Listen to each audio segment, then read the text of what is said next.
One night, Sable meets a silver-haired woman with the same eyes as his. Before vanishing, she sent him to the Royal Academy of Magic in Wenius. It has been 3 years since then, and Sable has not been able to fit in. He is always gloomy and the worst student in the academy. One day, a notice is pinned on the school board for him to come to the headmaster's office. The other student figures that he may be expelled for his bad grades. On his way to the headmaster's office, Sable runs into the 300-year-old Dawn Witch, Lu, who looks like a child and talks like a boomer. Lu is considered the Queen of Mischief. She attempts to manipulate Sable and gain entrance into the headmaster's office. However, he declines, and is unfazed when she threatens him with the Witch Eater staff of Ludens. Suddenly, a white wolf-looking man, Hold'em, who hates Lu, appears and attacks her. He hits her precious staff to the ground. Sable almost picks up the staff. Thankfully, Hold'em stops him and kicks it back to Lu. She is furious and reprimands him for maltreating her precious staff. The headmaster, Albus, opens the door and is not happy to see the mischievous Lu. However, she lets her into the office. Now inside her office, Lu and Hold'em start arguing about his poor snack service. On the other hand, Albus informs Sable that he will be going on a special mission since he is not improving at her school. They talk about the evil sorcerer, 13, who wanted to end the persecution of witches.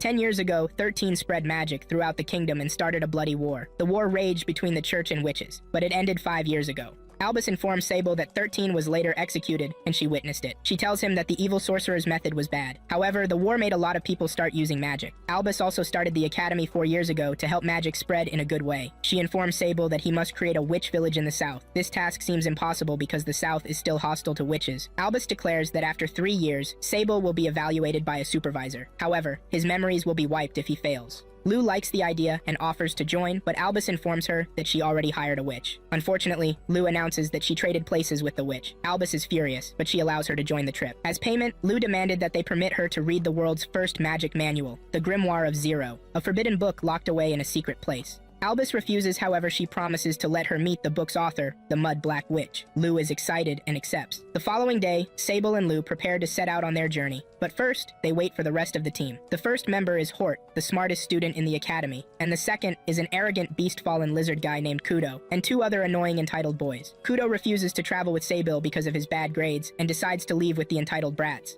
Meanwhile, Sable embarks on the trip with Hort and Lu. Hort is not happy with Kudo's attitude. However, she is impressed with Sable when he tells her that he doesn't mind. Before they set out, Hort sees a strange man in the crowd. The trio stops to eat, and Lu tells them about her staff, Ludens the Witch Eater. When someone touches Ludens, it consumes their magic and kills them. That is why they stop Sable from touching it. Lu tells them that she formed a pact with the staff, so it would keep her alive while she uses its power. For some unknown reason, Hort is furious when Sable eats her food. Later on, Sable starts vomiting. Lu thought it was simply motion sickness and decided to stop for the night. They camp in the woods while Hort uses her magic to light up the place. Sable apologizes to Hort that she is stuck with a shitty mage like him. The duo starts exchanging their sad life stories. Hort tells him that she always pretends to smile for people to like her. Sable tells her that he does not remember anything about his past. While they are competing for the shittiest life story, Lu joins them. They are shocked when Sable informs them that he can barely cast spells. When he tries too hard, his magic gets out of control. Lu tells him casting magic is very dangerous and people may detest him for it. She then tells him that the valid option is to give up his memories and start a new life. She finishes cooking using Ludens as a pot. However, Hort finds it repulsive and refuses to eat, making Lu pissed. Next up, we see a scar-faced boy informing a man with sharp teeth about Sable and the 2 groups. The sharp-teeth man expresses disgust for witches, mages, and the beast fallen. He informs the scar-faced boy that he will be going after Kudo's group first. He angrily destroys a tree while declaring that there will be no peace between the church and witches. The following morning, the team stops at an inn to eat. Hort isn't too happy when Sable calls her a big eater. Lu explains that most mages eat a lot to recover lost magic, and that is why witch hunters look for big eaters. Although she only said this to tease Hort. Shortly after, the 2 entitled brats from Kudo's team inform Lu that Kudo ran away when thieves attacked them. The brats recount that Kudo called them dead weights that can't perform magic. Lu then figured that the attackers were witch hunters. They felt bad when she explained that Kudo probably claimed to be a powerful mage so that the hunters could chase him. Sable informs them that he will rescue Kudo because he saved him from bullies. However, Lu declares that she will go alone. After Lu left, Hort got impatient and used her handkerchief to perform a tracking spell. The duo set out into the forest to find Kudo and Lu. Hort is angry when she recalls that the entitled brats refused to join them. After talking for a while, she gets flustered when dumb Sable doesn't respond after she tells him that she likes him. Suddenly, the duo finds Kudo's bloodied, cut-off tail. Next up, we see some rich fat man doing some shady deals with a bunch of soldiers. Meanwhile, behind them is an ugly-looking monster that needs to see a dentist and a bunch of dead monsters. Meanwhile, Hort and Sable decide to take the piece of Kudo's tail with them. They find 3 pairs of footprints belonging to Lu, Kudo, and the hunter. Hort gets scared when she remembers that the hunters are former death row inmates recruited by the church. They are called arbiters and belong to a deadly group called Dia Ignis. The arbiters slaughter witches at any cost. They even slay innocent humans as collateral damage. The Dia Ignis was dismantled after the war, but some still operate in the shadows. Meanwhile, Kudo is still trying to escape from the hunters. In a flashback, we see the hunters looking for Kudo and his group. He loudly insulted the boys and called himself a powerful Mage before running away. This caused the hunters to pursue him while the others escaped. Back in the present, Kudo hides at the top of a tree. Unfortunately, he is struck by several traps after the branch breaks. He screams after his leg gets hooked in a nasty trap. On the other hand, Hort tells Cybele about her trauma caused by the Dia Ignis. When she was little, she visited her friend in a nearby village. However, the village was on fire and she ran into an arbiter. He threatened to burn her, so she lied about her friend and ran away. Hort is now too scared of arbiters because of her past. She tells Sable that they have to go back. Suddenly they hear Kudo's screams and Sable convinces Hort that they need to help him. Later on, Kudo stumbles on a trap and encounters the arbiter who introduces himself as Tyrant. He summons a green light to distract the Tyrant while he runs away. Unfortunately, the Tyrant is faster and uses his giant hammer to strike Kudo. After he is caught, Kudo remembers his childhood when he was captured and used in a circus show. He regretted not listening to Albus when she told him to stay with Lu the witch. He decides to resist, but the Tyrant crushes his hand and tries to crush his skull. Fortunately, Lu arrives in time to save Kudo. She attacks the Tyrant, but he dodges her attack. After realizing that she has the Staff of Ludens, he tries to fight her. However, he is no match for Ludens. Lu, feeling pretty confident, tells him to leave. However, they hear Sable and Hort calling out for Kudo. The Tyrant immediately headed for their location and attacked them. Hort freezes once she realizes he is the same arbiter from her childhood. The Tyrant starts strangling Sable and threatens to kill him unless Lu hands over her staff. She ends up complying and drops her staff. He throws a special cloth on top of the staff to render it powerless and tells Sable to wrap it. He then reveals to them that Hort is a spy planted by the church. She starts shaking violently as she remembers her past. She was referred to as the child of a demon because of the antlers on her head. One day, the church sawed off her antlers and told her to hide any remnants. Hort was finally brainwashed and sent to the academy as a spy. However, she started feeling conflicted when she fell in love with her new life. She was even offered a position in the magic division of the church and mage army after graduation. Hort didn't want to graduate and return to the church. She was thrilled when Albus asked her to join the trip and extend her graduation year by 3 years. On the day of the trip, the man she saw in the crowd was the scar-faced boy who works with the arbiter. She planned to poison herself and delay the trip. That way Kudo's group would face the hunters. Unfortunately, she didn't know that the Tyrant would show up and make everything worse first. While she is still blaming herself, Sable smiles and assures her that it is not her fault. His words give her courage, and she uses Kudo's tail as an amplifier for her magic. It turns into a blue fire dragon and attacks the Tyrant. However, he removes the special cloth from the staff and uses it to block the attack. He then tries to kill Hort for betraying the church. At that moment, Sable hears the staff calling him. Lu tries to stop him, but it is too late. He picks up the staff and it erupts a massive amount of power that ends up in an explosion. Sable wakes up the following morning inside the crater caused by the explosion. He is relieved to see everyone alive, although the Tyrant is missing. Lu is furious with him for touching her staff. She is also angry with Kudo and Hort for being careless. However, Kudo is still strong-headed and refuses to accept his mistake. Hort tries to calm her down, but gets a mouthful for disobeying her and performing a tracking spell. As for the staff, she sentenced it to a day of concealment and wrapped a cloth over its head. Later on, the group resumes their journey. Sable wonders why he is still alive after touching the deathly staff. Lu explains that his magic is infinite and is too much for Ludens. She tells them that the staff had been expending energy for 300 years. However, his reserve filled up again after Sable held him. Once again, dumb, stubborn Kudo announces that he will be going off on his own. Lu angrily climbs on him like a baby and orders him to join them. Kudo agrees to go with them, but first, he wants to look for his tail so that he can reattach it. Hort and Sable are in shock because they know that she used it as a sacrifice. Hort tries to sugarcoat the situation for him nicely. Kudo is infuriated and can't believe they used his tail to do a trashy spell that didn't even work on the Tyrant. Next up, we see Sable and Hort watching the night sky after they return to the inn. Hort is thankful that they all seem to have forgiven her for deceiving them. She places Sable's hand on her sawed-off antlers. Hort has been researching the Beast Fallen for years and concluded that she might be a Beast Fallen. A Beast Fallen is made when a witch bestows the soul of a beast upon a warrior. However, when the beast and the witch die, the beast's soul enters into the witch's bloodline. Her descendants are then born as part human and part beast. Over time,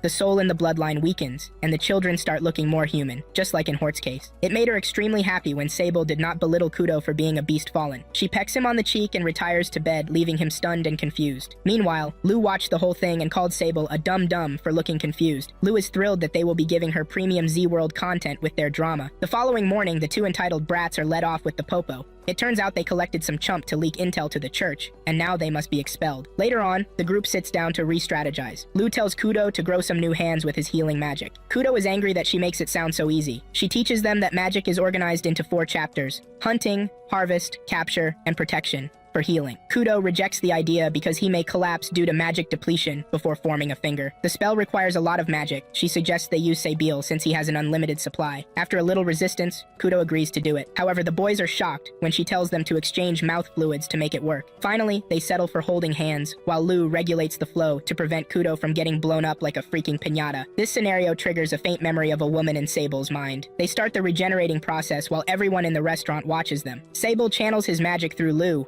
while Kudo chants some corny-ass incantation. Immediately, his arm and tail grow back, leaving the crowd stunned as they applaud. Lu excitedly tells the crowd to throw a party. The group then exits to continue their journey. Next up, we see a suspicious silver-haired woman reading a letter. Soon afterward, they stop at another city, and Sale gets mud splattered on him by a carriage. Lu then takes them to her favorite inn with a massive bathhouse. Kudo and Saibal visit the bathhouse first. Kudo tells him that he dreams of joining the church and Mage army. This group, formerly called the Church Knights, was sworn to protect the church. After the war ended, the group was renamed and allowed every faction to join. Kudo dreams of joining the Beastfallen unit. However, he is just a weak lizard, so his best shot is to join the Mage unit. He tells Sable that he was in a freak show when he was young. 6 years ago, the disasters of the North hit them, and everyone died except for him. The disaster was caused by a crazy witch who wanted to destroy the world. Kudo was trapped in a collapsed building, but the Dragon Conqueror King rescued him. Since then, Kudo became a fanboy and swore to join the army because of him. Soon afterward, the group gets back on the road to continue their trip. Lu took them to the best lakes and camping spots. The people at the inn they rest in also seem to know her. She even taught them how to set traps and allowed them to help people in need. She didn't like it when Hort called her their mother. She announces that she will be leaving to find the author of the Forbidden Grimoire after escorting them to the village. Lu says that she has grown tired of living after 300 years. She has no more magic, so the staff is the only thing keeping her alive. As long as the staff exists, she will also stay alive. Their life, however, has been extended since Sable touched the staff. Nothing interests her anymore, so she seeks thrills from dangerous situations and other people's drama. She is a twisted psychopath, and is thrilled when she sees gruesome scenes of humans being crushed. While still discussing, a little boy takes Lu's hands and tells everyone to run. The boy leads them to the trunk of a massive tree, and uses his magic to seal the entrance. He asks them to keep quiet because the barrier can't block sound. Lu admires the magic barrier, and he tells her that a witch in the village set up the barrier. Suddenly, a white tiger-looking beastfallen shows up and threatens to hurt the other village kids if he keeps hiding. The tiger guy hears their heartbeat and uses his blade to break the barrier. The little boy jumps out of the tree and passes out while the others follow suit. Kudo thinks they can take him on with magic. The group is stunned when they learn that he knows who they are. He warns them not to start a spell because they are too close to him, and he can cut them down before they finish an incantation. Suddenly, Lu comes from behind to attack him. However, he is too fast and blocks her attack. He then tries to attack her, but Lu is not an easy target. She tells Sable and the group to run away, and they immediately pick up the little boy and take to their heels. Suspiciously, the tiger guy doesn't chase after them because he knows about the Staff of Ludens. He immediately sheaths his sword and informs her that he never fights a battle that he can't win. Nevertheless, Lu is not willing to let him go, but figures that someone more powerful will act if she kills him. The tiger guy warns Lu to go find her kids, and he leaves without answering any of her questions. Inside the village, the boy leads the others to a church where they meet a suspicious-looking priest. Priest informs them that the supervisor for their program gave up the village to a witch and vanished. He then advises them to leave immediately. Just then, Sable realized that Albus was probably trying to get rid of troublesome students. The two entitled brats and Hort worked for the church, while Kudo is stubborn and badly behaved. On the other hand, Sable was the worst student with shitty magic. They all realized that going back to the academy meant an automatic expulsion. They decide to find a way to defeat the witch by themselves. Kudo suggests they inform the army. However, the priest tells him that the army will not move a muscle for a witch village. Lu interrupts them. She finds the priest suspicious and concludes that he may also work for the witch. She decides to shell her suspicions for the time and tells the priest to show them around. On their way, they run into the little boy, Laios' father, Uls. He thanks the group for saving his son. Shortly after, Laios and Uls show the group around the village. They tell the group all about the nice witch that vanished. Suddenly, Lu notices some people peering suspiciously from a window. She wonders why the village was eerily quiet with no sign of life. Uls finally leads them to their quarters, and they are shocked to see creepy straw dolls hanging from the roofs. He explains that they represent the former tenants who tried escaping from the village. It serves as a warning for others to obey the witch's rules. After the father and son leave, Lu investigates the house. She then casually announces that they need to kill the witch and Albus for deceiving them. She is furious when she remembers that she'd been played. However, the rest of the group don't share her enthusiasm. Sable proposes that they use his limitless magic to defeat the witch. Kudo is a coward and furiously rejects the idea, but Sable would rather die than lose his memories and any opportunity to find his past. He asks Kudo and Hort to leave since they are too scared to die. His words hurt Hort, and she runs out crying, leaving him confused. He tries to go after her. However, Lou stops him. She tells Kudo to educate the numbskull on why Hort is hurt. Kudo explains to him that Hort considers him a friend and is scared because she doesn't want him to die. She cried because he couldn't understand her concerns for him. Sable finally understood and ran out to find her. Meanwhile, Hort makes her way to the church to pray. There she meets a tiny beast-fallen maid, Lily, but they are interrupted by the priest. On the other hand, Kudo is still trying to convince Lou to leave instead of fighting. Lou is starting to like the group. She promises to trample on anyone who hurts her beloved students. The priest dismisses Lily. Meanwhile, Hort realizes that Sable may not have understood her emotions. She tries to leave but notices that the priest is holding a stick with the Dia Ignis sigil. He traps her using some invisible wires and threatens to kill her for betraying the church. After searching everywhere for Hort, Sable goes back and asks Lou and Kudo to help him. Lou uses magic to track Hort into a cave in the forest. Inside the cave, Kudo casts a light spell without incantation, impressing Sable. Suddenly, they find blood inside the cave. Lou also senses more magic signatures inside the cave. She sends Ludens ahead to help them evade any traps. Kudo is too scared and tries to talk them out of going further. Lou tries to convince him with the story about his idol, the Dragon Conqueror King. However, Kudo still refuses to continue and, cowardly, runs out of the cave. Outside the cave, he runs into Mercenary. He offers Kudo a deal to join the witch and cut ties with his friends. Meanwhile, inside the cave, Sable tries to create light, but his magic gets out of control. Finally, he conjures the dullest light ever. Lou gives him an earful for his shitty magic. On the other hand, Mercenary is still trying to convince Kudo. He offers him a place in the army if he signs a blood contract with the witch. Kudo asks him about Hort, and Mercenary explains how he enjoyed feasting on her. Kudo is enraged and challenges him to a fight. Meanwhile, Lou and Sable continue to advance deep into the cave. She informs him that the witch may try to take him for his infinite powers. This immediately triggers the same memories he saw before. Lou suggests that he turn around and leave the rescue mission to her. Sable doesn't want to leave his friend behind no matter what. He tells Lou that he would save any of his friends in trouble no matter what, including her. She is thrilled that he considers her worthy of saving. Suddenly a door opens, and large vines wrap around Sable, dragging him away. Lou tries to save him, but the priest uses his invisible wires to take the staff from her. He then kicked her in the stomach, pushing her into the room with Sable. After he shuts the door, a bright light fills up the room. The duo turns around and is surprised to see a silver-haired witch. Immediately, Sable recognizes her as the same witch from the alley. The witch beckons to Sable and tells him that she has been waiting for him. The witch throws Lou with the flick of a finger when she tries to interfere. She passes out, and Sable picks her up in his arms. The witch brings out Hort's bloodied cap and informs him that the mercenary ate her. According to her, she set up everything to bring Sable to the village so that she could take his powers. Sable starts blaming himself for what happened to his friends. She offers him the world if he chooses to stay with her. Sable is enraged as he remembers his friends and he rejects her offer. Sable is about to perform one of his out-of-control magic. Thankfully, Lou wakes up. Suddenly, she locks lips with him to recharge her powers. Her eyes light up as she gets a surge of power she hasn't felt for 300 years. She reprimands Sable for trying to cast a spell. The witch mocks Lou for taking some of Sable's power. Lou attacks the witch with a fire dragon spell. However, to their shock, she easily dispels the attack. The witch informs them that she created the fire dragon spell and mocks Lou for trying to use her creation against her. The witch then introduces herself as the Mud Black Witch, Zero, the author of the Grimoire of Zero that Lou has been crazy about. Sable finally realized that they never stood a chance of winning when Albus sent them here. He quickly blocks Zero when she gets too close to Lou. Zero immediately turns the bright light in the cave to confetti. She playfully introduced herself as the supervisor for the Sable's program. However, Sable is confused and just stares at her like a dumb zombie. Lou is in tears and jumps around extremely thrilled by the great show. She informs him that it had been a test all along and he just passed. Immediately, Hort joins them and happily congratulates Sable for also passing the test. It turns out the whole thing from the beginning was a test. Even the villagers were in on it. Zero was affiliated with the academy, and if any of the students had agreed to join hands with her during the test, they would have been expelled on the spot. We see a flashback of Hort's test, where the priest told her to continue as a spy for the church. However, she spat on his face. Hort gets smacked on the head by the priest for calling him a pervert. He then returns the staff to Rue. She explains that she already knew it was staged when they first entered the house. Shortly after, Kudo also joins his friends in the cave and informs them that he was also tested. Zero apologized to Lou for insulting and deceiving her. Meanwhile, Albus receives a letter from Zero informing her that the students passed the test. She is super excited because no one passed the test last year,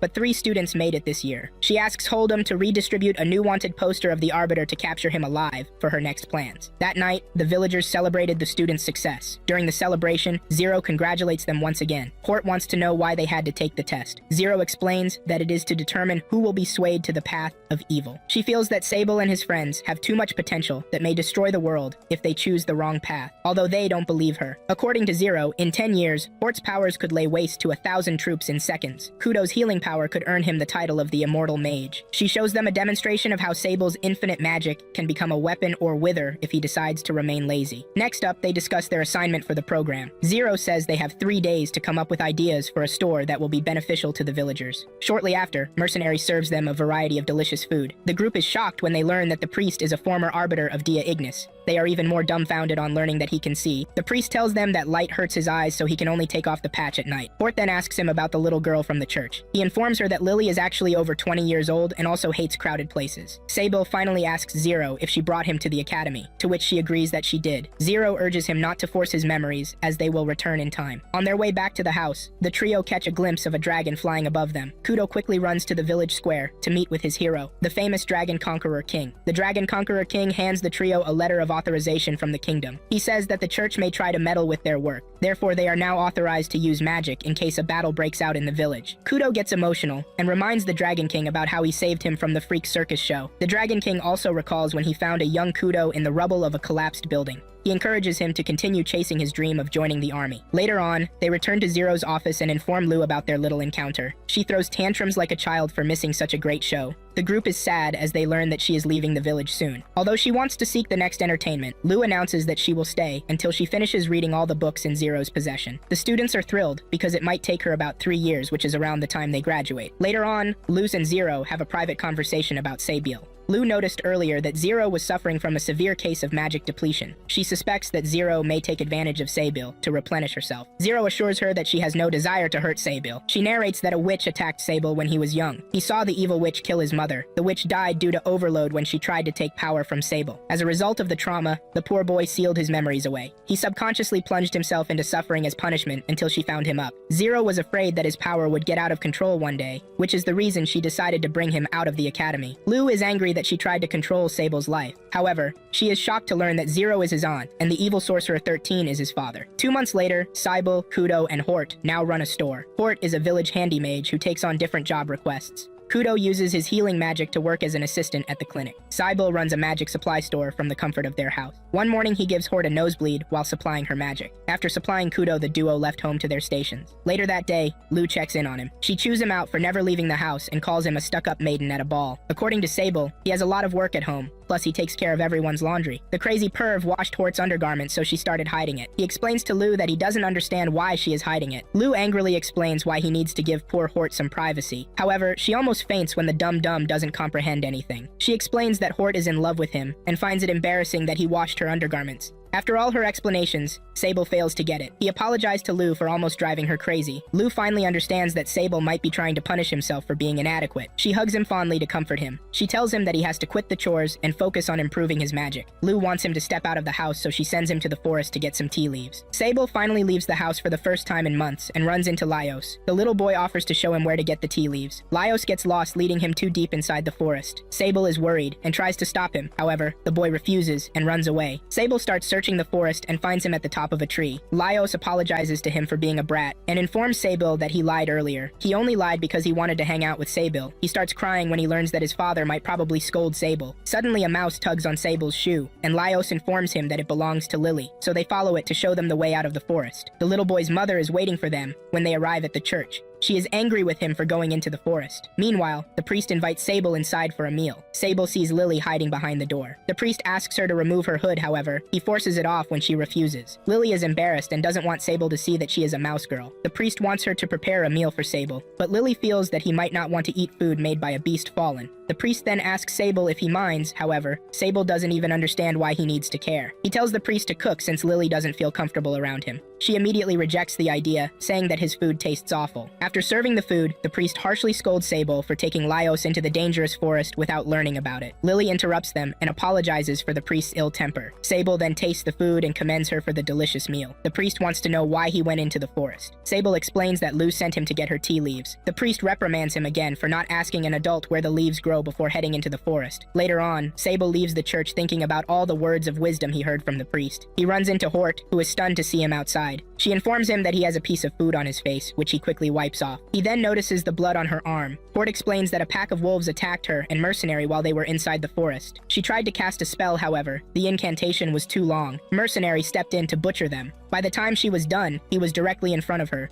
She couldn't stop her spell midway, so it wounded him instead. After narrating what transpired, she starts crying because Mercenary yelled at her. Lily joins them and takes Hort away while trying to comfort her. After the duo leaves, Lou informs Sable they need his magic supply to heal Mercenary. He quickly rushes to Zero, who is trying to stop the bleeding. Zero immediately locks lips with Sable, leaving him extremely stunned. She then proceeds to heal Mercenary with magic. Sable is worried that they might expel Hort. However, Zero assures him that she won't be expelled. Mercenary explains to Sable that he only scolded Hort because they will be teaming up next time. His reason inspires Sable, so he decides to visit Laios. Before he leaves, Sable asks Zero to give Lou some tea leaves. Soon afterward, Lou and Zero discuss Sable's future in the program. Lou worries he might be falling behind while the other two move forward. Mercenary and Zero suggest that she let him progress at his own pace. Lou doesn't like that idea and throws a tantrum like a child. Meanwhile, at the academy, Albus wants to send Hold'em to inspect the village. However, she worries that he might hurt Sable because he is the evil sorcerer's son. Later that day, Lou visits Zero's house and is surprised when she learns that Zero and Mercenary are an item. She wonders why Zero didn't fill up her magic when she touched Sable. She only took just enough to heal Mercenary.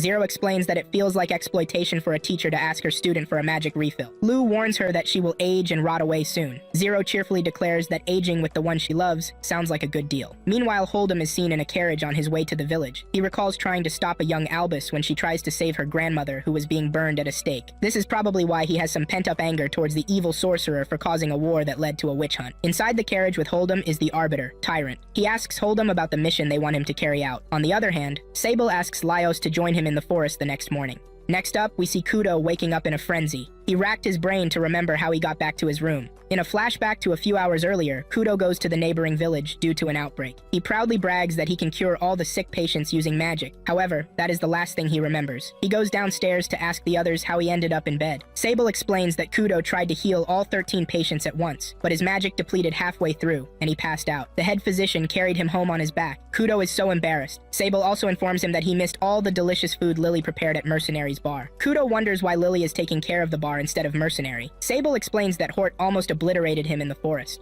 Hort and Kudo begin debating whose mishap is worse. Lou interrupts them and is furious about the mess caused by the trio. To fix her mistake, Hort promises to learn how to stop her spells. Kudo promises to consult his boss before arrogantly trying to heal a battalion. Sable informs her that he will be going out with Lois and he already got permission from the boys' parents. She then informs them to visit Zero in the morning. The following morning, they set out to visit Zero. The group is amazed by her large collections of books. She informs them that most of the books she wrote are locked away in the Forbidden Library located in the north. Hort and Sable want to check out the library one day. Kudo refuses to join them due to the monsters running rampant in the north. As punishment for almost killing someone, Zero drags Hort away to teach her how to cancel spells. After a lot of practice, Hort finally learns how to cancel her spells. She gave her an assignment and demonstrated how by lighting a ring of blue flame around Hort. Kud and Sable meet up with them after finding a book. Suddenly, Zero gets dizzy and falls to the ground due to magic depletion. Sable tries to give her a refill, but she blocks it. She passes out once she gets on her feet, so Sable takes her to the clinic. Zero opened her eyes, and for a short moment, Sable looked like his father. At the clinic, she still refuses to take his magic. Zero is worried that she might be too powerful and use up all his magic. The duo starts talking about Sable's family. She informs him that the book he found belongs to his father. She couldn't decipher the writing, however, Sable finds it very easy to read. Zero explains that witches use spells to prevent others from reading their books. Soon afterward, Mercenary arrives with a basket of food for Zero. She stops him from telling Sable about her magic depletion. Later that day, Sable goes into the forest with Laios to look for a red flower. They check out so many parts of the forest before moving further in. Sable was not paying much attention to the kid chattering beside him. He was thinking about his discussion with Zero. She asked him to decide if he wanted to be a mage or remain a magic supplier. Suddenly, they find a dead carcass. Just up ahead, they notice the red flower field. Laios is excited and asks Sable to go on another adventure with him tomorrow. Sable rejects the offer because he has magic practice. After a little back and forth, he informs the boy that he can tag along. Suddenly, a spiky monster ball appears in the sky, and it starts shooting spikes at them. The ball drops and turns into the animal carcass they saw earlier. Unfortunately, one of the spikes hit Laios in the stomach. Sable quickly picks up the boy to get him back to the village. One of the spikes hit Sable in the thigh, making him too slow. He is devastated that he can't even perform a simple healing spell. Just then, Lou uses Ludens to appear to him. She tells him to run and meet up with Zero halfway. Sable immediately stands up and moves as fast as he can. Soon afterward, he runs into Zero and Mercenary, and they commended him for saving the boy. Lou also joins them, and Zero asks her for blood. She dramatically slashes her wrist and blood starts gushing out. Zero then healed the boys with magic. Shortly after, the two dumb witches are seen arguing with each other for overdoing the whole process. Lou had passed out from blood loss while Zero was from magic depletion. Sable is still crying for messing things up for everyone. Meanwhile, a completely healed Laios is outside being a local celebrity until his father interrupts him. Lou informs the group that the monster that attacked the boys is probably a remnant of disaster. It disguises itself as a carcass to lure its victim. The spikes suck blood and turn into a new monster that climbs up a tree waiting for more prey. She explains that these monsters were created in the disasters of the north. Zero suggests that someone must have let it loose so close to the village. Mercenary decides to go get the priest so that they can investigate. On his way out, he runs into Hold'em. Shortly after, Hold'em holds a meeting with Mercenary and the priest. He informs them that someone is selling the monsters in a black market. The priest tells Lily to follow him so that they can investigate. However, she is too scared of the spiky monsters and refuses to go. After a little resistance, he convinces her sternly. Meanwhile, Mercenary announces that he will be leaving to inform the neighboring village about the monster. He gets into an argument with Hold'em for trying to leave the village defenseless. After considering the weak witches, the Mercenary puts Hold'em in charge of protecting the village. Zero interrupts their bickering and announces that she will be going with them. Mercenary tries to stop her, but she is too stubborn. The group sets out and leaves Hold'em in charge. He is looking too suspicious, however, they don't notice. Meanwhile, Tyrant smiles wickedly as he watches them leave the village defenseless. Later that night, Hold'em meets up with Sable, Hort, and Kudo to inform them that he is now in charge. They are suspicious that he might carry out something awful again. He assures them that he is in town for an inspection. They insult him, making him infuriated, so he dismisses them. Soon afterward, he goes to find Lou, who also finds his presence in the village suspicious. Hold'em asks her to help get rid of the monster in the forest. He gives her a speech and praises her for being the most powerful witch. They talk about Albus's grandmother, Sorina, who was Lou's friend. As compensation, he informs her that she can read the grimoire of Zero. Later that night, Sable asks his friends to help him practice his magic so that he can get better. He then notifies them that he will no longer be doing the laundry. Hort is embarrassed and reminds him that she doesn't want him washing her clothes. Just then, Lou passes by and tells them to hurry back home. After she leaves, Hold'em crushes a weird blood capsule, and in the forest, the tyrant's chain falls off. Sable and his friends continue discussing details about his magic lessons. Hort asks if she can lock lips with him to get her magic supply. He immediately refuses, leaving her embarrassed. Hold'em interrupts them and tells them to show him to his quarters. Hort offers to take him, but he makes some creepy pedo comment, making the students run away instantly. Shortly after, Uls asks to speak with Sable, while Hort and Kudo decide to show creepy Hold'em to his house. At the bridge, Uls tells Sable to stay away from Laios, because he can't protect him from getting killed. Sybil asks Uls to let him hang out with Laios and promises to get stronger. He agrees and says that he will also teach his son how to stay safe in the forest. As soon as Uls leaves, the tyrant grabs Sable and knocks him out. Soon afterward, Sable wakes up in a wagon with his hands tied and his head covered. Unexpectedly, the event triggers his locked up memories. On the day of the incident, his mother locks him in a magic barrier in a wardrobe. She warns him never to approach a witch with the same color of eyes as his. While she is standing at the window, an explosion ruptures and a witch enters their house. She promised to spare his mother if he came out. Sable believed her, however, the witch still slaughtered his mother. She then grabs and starts filling herself up with power. He then furiously overloads her with too much. Her blood vessels rupture and annihilate her. Back in the present,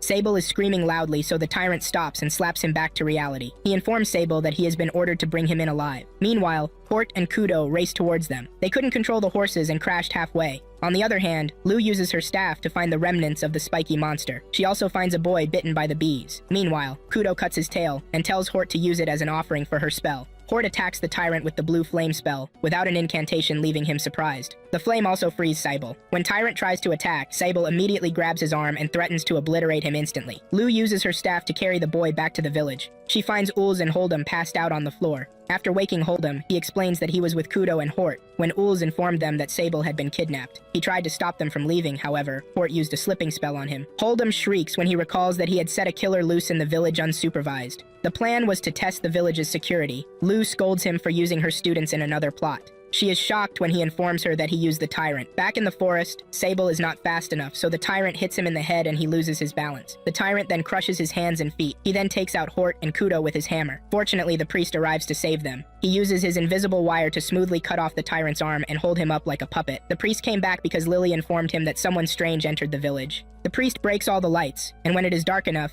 he removes the eye patch. He then slices off the tyrant's legs like sausages. Zero and Mercenary arrive at the location. She was worried that the blood-starved priest might have annihilated the tyrant. Lou and Hold'em also meet up with them. Zero is angry and threatens to send Hold'em's head back to Albus. Later on, Hold'em explains that Albus promised the tyrant freedom if he could bring at least one of the students back to the academy. The tyrant, however, was not supposed to use excessive force, but Hold'em was taken out by Hort so he couldn't supervise. The group is furious and calls him incompetent. Hold'em feels remorseful and apologizes for almost killing the kids. They start discussing how to improve their security. Hold'em tries to give a suggestion, however the priest and Mercenary shut him up. Zero allows him to talk and he suggests they use the tyrant as a guard dog. The tyrant instantly rejects the idea. However, he is reminded of his death penalty. The following morning, Hort firmly refuses when she hears that the tyrant will be living in the village. She gives so many reasons trying to convince them to reject the idea. Zero reminds her that the witch hunters only started hunting because they lost something to evil witches. After Zero's speech, Hort is still not convinced that he should be forgiven. The priest asks Hort if she wants to execute him too since he used to be a former arbiter. Lily gets worried and begs her not to execute the priest. Hort doesn't feel her friends should be likened to the tyrant. Kudo points out that she is being unfair by playing judge based on who she likes. After a little back and forth, Hort finally agrees, however, she promises to watch him like a hawk. She orders the tyrant to live with Mercenary during the night for some extra monitoring. She then starts crying because she is not fully on board with the idea. Lou comforts her for being the bigger person. The following morning, Lou rejects going with Hold'em to the Forbidden Library. She explains that she needs to stay and help her students. On her way back, Lou overhears Sable telling Hort that he got back his memories. Sable tells her that the memories are not good ones. Hort playfully offers to hit him on the head to make him lose his memories again. He wonders what it means to be in love with someone. Hort is flustered when Sable informs her that he learns she is in love with him. Hort then explains how he should feel when he likes someone. She asks him a couple of questions that remind him of Lou. Sable then declares that he is in love with Lou. Hort is a bit unhappy, however. She plays it cool. He then attempts to supply her with magic. However, he stops as soon as he thinks of the dead witch from his memory and walks out to seek help from Zero. Meanwhile, Lou is troubled after hearing what Sable and Hort discussed earlier. She falls into the river when Hort appears and informs her that Sable has feelings for her. Lou is already feeling burdened and contemplates leaving the village. Hort pleads with her not to leave them. After a little resistance, Lou agrees to stay back. Soon afterward, Sable informs Zero that he got his memories back. She is glad that he is not freaking out. She commends him for not letting his pain define him. Sable asks her why his mother warned him to stay away from her. Zero finally tells him that his father 13 is also her brother. She narrates that 13 loved her so much that he would even destroy the world for her. From his research, 13 learned that if his blood and a certain witch's blood combined, they would give birth to a child with limitless magic. So he plotted to take the child's magic and offer it to Zero. However, Sable's mother caught on and fled with her child. Zero apologizes to him as she blames herself for what happened to him. Sable also thanks her for saving him. They then discuss more about 13 and the war he started. Sable tells Zero that he wants to practice magic supply on her. He doesn't want to fry his friends with an overload. She agrees to help and holds his hands. She starts teaching him how to control the flow. Sable gets distracted when he hears someone screaming. However, Zero scolds him and tells him to concentrate. Meanwhile, Hort and Lou arrive at the clinic and see Kudo bleeding. The boy she rescued in the forest had stabbed him. Thankfully, the tyrant had stopped him on time. Hort orders him to release the boy, however, the boy attacks them again. Lou quickly stops him using her staff. After tying him up, they start discussing his origins. Lou suspects that he is a spy for the church. Soon afterward, a redhead woman brings lunch for the boy. She is the village's school teacher, Lady Hearthful. She also offers the tyrant some food. Hearthful tells them not to blame the boy. However, Kudo refuses to sympathize with the boy for trying to stab him. Lou tries her best to convince him to forgive the boy. Meanwhile, the tyrant and Hearthful get into an argument about his eating etiquette. She then tries to teach him about building relationships with people in the village. However, he has no intention of doing so since he is a killing machine. Hort furiously tells him that his job now is to protect. Hearthful wants to show the tyrant around the village. He tries to scare her, however. She is unfazed, and Lou threatens him with her staff. After a little resistance, Hearthful finally convinces them to let her take him. Later on, Mercenary contemplates torture to get information out of the boy. Kudo furiously rejects the idea and tells him to send the boy to law enforcement as initially agreed upon. The priest joins them and decides to use interrogation skills on the boy. He pokes him with his stick and the loony bin trees to attack him. The priest quickly grabs him by the neck, dumps him back on the bed, and threatens to cut off his head. He then asks Lou to make the room darker. She uses the staff and floods the room with darkness. Once the room is covered by darkness, the priest takes off his eye patch and starts questioning the boy. The boy lies on all the questions. However, the priest effortlessly reads his face to get the correct answers. After the interrogation, he puts on his eye patch and Lou pulls down the veil of darkness. Later on, the priest informs Lou and Mercenary that the boy didn't know much. They also can't trust the information as the church may have fed him false information in case he gets captured. Lou is certain an official in the church is involved because acquiring monsters from the north isn't easy. She says they must be vigilant and expect another attack. They decide to delay handing the boy over to the authorities in the Wenius Kingdom. Meanwhile, Hort is eavesdropping on the adults outside. She did not like being left out of the decision-making process. As she passes by the school, Hort is surprised to see the tyrant playing with kids. He was teaching them how to make fish traps. The kids ask the teacher if they can go fishing in the river, and she agrees. Meanwhile, Hort is still traumatized by her past experience with an arbiter. The teacher notices her worrying and tells her to escort them to the river. The tyrant mentions that he is a killer in front of the kids. Hort warns him not to say Terry things like that in front of them. However, the kids didn't mind and continued playing with him. Meanwhile, back in the clinic, a mouse hands Kudo a note informing him that the boy will be staying for a while. Kudo decides to show him around the village. On their way out, the boy is furious when Kudo informs him that he will not be killed. He had been brainwashed to believe that all witches and beast-fallen are evil. Kudo gives him an earful before taking him to the church. Lily serves them food and the boy completely cleans out the table. The boy is surprised when Kudo pulls off Lily's hood to reveal that he ate food made by a beast-fallen. Lily apologizes for deceiving him, however, he doesn't mind. As they leave the house, he thanks Lily for the food. Kudo then takes him back to his room and asks for his name. The boy introduces himself as Katie. After he is left alone, Katie feels a sharp pain in his stomach and starts crying. Later that night, Sable shows off the new trick he learned from Zero. He also teaches Kudo and Hort how to do the light trick. He then asks Lou if he could carry out experiments on her staff, and she consents. Suddenly, Sable casually confesses his feelings to her in front of the others. Lou is so flustered that falls from her chair. He tells her that he wants to marry her. Hort quickly steps in and explains to him that he is making Lou uncomfortable. He admits he may be going too fast and apologizes to her. Next up, we see Katie dreaming about his past. In the dream, a priest brainwashes a bunch of kids. He then put them through horrific training. Katie wakes up when Hort barges into the room in the morning. She invites him to join them for fishing. On their way to the river, Katie calls the tyrant a traitor. Hort informs him that she is also a traitor to the church. She playfully tells Katie not to hurt innocent people anymore. Suddenly, his stomach grumbles violently. However, everyone laughs it off, thinking he was hungry. Soon afterwards, Sable visits Lou to start his experiments on her staff,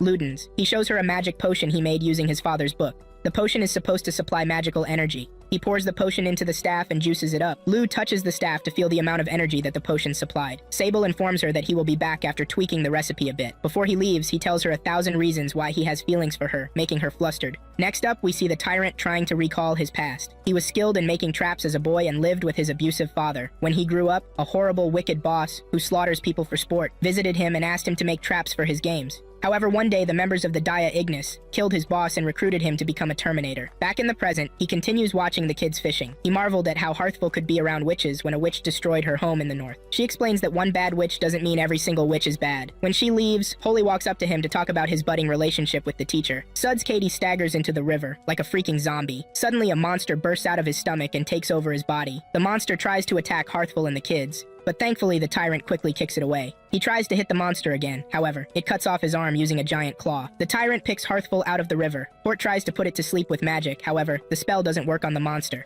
Meanwhile, another monster's head pops out of Katie's neck. The tyrant deduced that Katie brought the spiky monster that attacked Sable and Loey. The teacher leaves with the children, while Kudo, Hort, and the tyrant stay back to fight the monster. Kudo wants to heal the tyrant, however, Hort suggests that he conserve his magic. She then asks the tyrant to buy her time so that she can cast a containment spell. He immediately starts attacking the monster to keep it busy, while Hort begins chanting incantations. Meanwhile, the tyrant is getting butchered by the monster. Hort finally completes her terribly long spell and seals the monster inside a giant concrete enclosure. Unfortunately, it breaks out of the weak-ass prison with an upgraded leg and arms. The tyrant then holds the monster to stop it from advancing and tells Kudo and Hort to finish it. Hort, however, decides to develop a shitty conscience. She feels bad that they have to kill Katie. Kudo slices off his tail like sushi and hands it over to Hort as a sacrifice. She needs to bring her A game, as her magic reserve is almost empty. Meanwhile, the tyrant is getting butchered by the monster. Hort casts a spell barbecuing the monster with a giant blue flame, while Kudo quickly heals the tyrant with magic. Suddenly, the fried monster starts breaking up into small, crawly monsters with large teeth. The group tries to run, however the tyrant is still too weak. He tells them to leave without him, but they help him up anyway. Suddenly, he senses Ludens and Lou in the sky and pulls the duo down to the ground. Just then, Lou orders the staff and it turns into a giant black monster, swallowing the creepy hordes of crawlies. After the battle, Hort, Sable, and Kudo visit Katie's grave. The trio regrets not being able to save the boy. Suddenly, a white dragon flies above them. As usual, fanboy Kudo runs off to meet his hero. The Dragon Conqueror King informs them that they have been ordered to return to Wenius. He says that the village is going to be attacked soon. After the terrible news, the trio heads back to complain to Zero. They want to remain in the village and fight. Zero rejects their offer and threatens to expel anyone who doesn't comply. Sable immediately opts to drop out. He tells her to readmit him if he proves to be useful in battle. He explains that his magic potions can help with laying traps since it is against the law for witches to kill people in battle. They are only allowed to injure their opponents to an extent where magic can be used to heal them. Zero is impressed and likes his idea. He also plans to use the tyrant's expertise with traps and his potion to incapacitate the enemies.